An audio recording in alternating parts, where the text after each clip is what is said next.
Assalamualaikum warahmatullahi wabarakatuh. Pada sesi ini saya akan mencoba untuk merefleksikan hasil wawancara kami kepada dua narasumber. Yang pertama adalah Kepala Sekolah saya yaitu Bapak Badruzzaman, dan yang kedua adalah Ibu Eni Andayanti sebagai Kepala Sekolah PAUD Mutiara Insa Cedekia Boyolali yang merupakan satu yayasan dengan kami. Berikut adalah refleksi kami. Nah, hal menarik apa yang muncul dari wawancara tersebut? Yang pertama adalah hal yang menarik bagi saya adalah beliau kedua-duanya adalah orang yang berpengalaman. Jika melihat dari masa kerjanya sebagai kepala sekolah, mereka sudah berpengalaman minimal 8 tahun. Nah, yang kedua, mereka adalah orang-orang yang berani mengambil keputusan. Yang ketiga, meskipun mereka orang yang berani mengambil keputusan sendiri, tetapi dalam pengambilan keputusan, mereka juga melibatkan orang lain, bisa orang yang ahli atau orang yang dipercaya, dan melibatkan secara forum musyawarah. Jadi mereka mencoba untuk mendahulukan musyawarah. Kemudian yang keempat adalah ada pendekatan spiritual yang menurut saya di sini adalah merupakan eh, termasuk juga untuk memperkuat intuisi mereka, ya, karena jika dihubungkan dengan 9 langkah tersebut ada uji intuisi. Nah, dengan pendekatan spiritual ini, salah satu dari beliau ingin memperkuat intuisi ini seperti itu. Kemudian yang keempat adalah menghargai perbedaan karakter individu. Setiap individu memiliki karakter yang berbeda, jadi mereka memandang hal tersebut untuk sebagai salah satu komponen penentuan keputusan. Yang selanjutnya adalah mereka berpikir secara jangka panjang dengan memikirkan konsekuensi dan meminimalisir resiko atau mudarat dari keputusan yang dipilih. Nah, hal ini juga mengarah secara tidak langsung itu mengarah pada 3 prinsip. Kemudian yang terakhir adalah hal yang menarik bagi saya adalah masih ya mereka berdua belum terlihat mempertimbangkan 4 paradigma yang diajarkan pada modul 3.1 ini. Selanjutnya, pertanyaan-pertanyaan mengganjal apa yang masih ada dari hasil wawancara bila dibandingkan dengan hal-hal yang Anda pelajari seperti 4 paradigma, 3 prinsip, dan 9 langkah pengujian. Pertanyaan yang mengganjal saya adalah cukup ada satu. Apakah cukup waktu untuk menerapkan 4 paradigma, 3 prinsip, dan 9 langkah pengujian untuk sebuah keputusan dari sebuah kasus yang membutuhkan solusi secepatnya? Karena jika kita cepat dalam mengambil keputusan, hal ini ketika hal tersebut itu pasti membutuhkan waktu yang agak lama. Ini menurut saya. Kemudian selanjutnya adalah apa yang Anda dapatkan. Yang saya dapatkan dari wawancara tersebut adalah satu, saya memperoleh cara praktis pengambilan keputusan dari orang yang berpengalaman tersebut. Yang kedua adalah saya mendapatkan beberapa informasi, kemudian ilmu saat wawancara, saat video tersebut, di jeda wawancara tersebut, saya mendapatkan pengalaman dari mereka. Yang ketiga adalah perlunya upaya spiritual. Jadi kita selain melakukan usaha, kita juga perlu melakukan upaya spiritual. Yang keempat adalah menghargai keistimewaan individu. Setiap orang memiliki karakter. Dan karakter ini dalam pengambilan keputusan perlu diperhatikan. Yang kelima adalah adanya tekanan sosial. Karena dua sekolah ini ada dalam satu yayasan, jadi saya bisa melihat, oh ternyata jika pengambilan keputusan itu akan ada tekanan sosial, baik itu dari yayasan, kemudian orang tua, dan terutama juga adalah rekan kerja kita sendiri. Seperti itu. Ini mungkin informasi penting bagi saya seperti itu ya.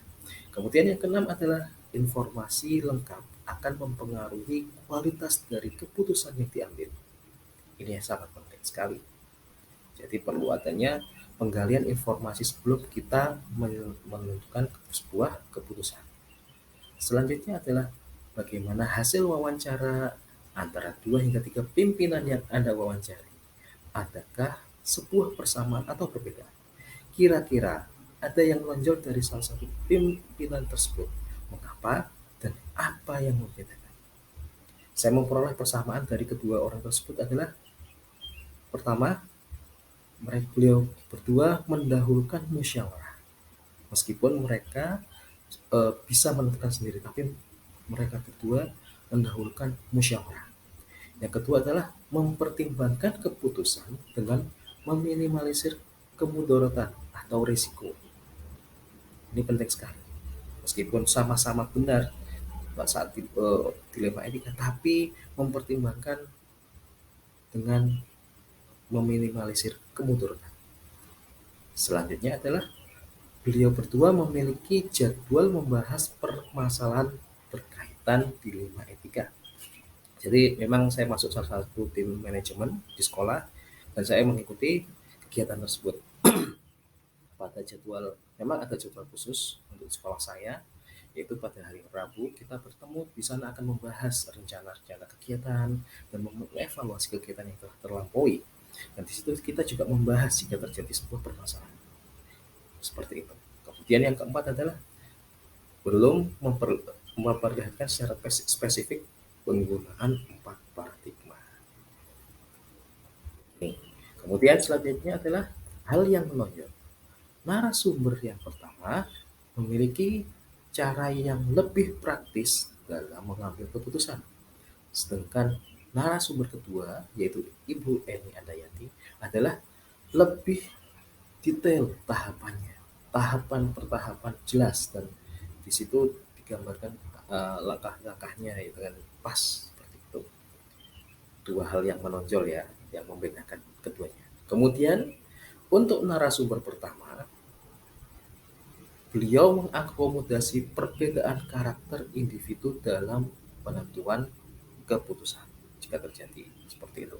Kemudian untuk narasumber kedua, hal-hal seperti aspek spiritual, hal ini sangat diperhatikan. Dengan misalkan pada saat wawancara beliau cerita bahwa jika terjadi masalah yang sangat kompleks atau pelik, itu beliau akan melakukan dalam hal yang memiliki sama-sama memiliki nilai kebenaran, beliau mencoba untuk melaksanakan sholat istikharah seperti ini. Ada pendekatan secara spiritual. Kemudian apa rencana ke depan para pemimpin dalam menjalani pengambilan keputusan yang mengandung unsur dilema etika? Bagaimanakah mereka bisa mengatur efektivitas pengambilan keputusan mereka?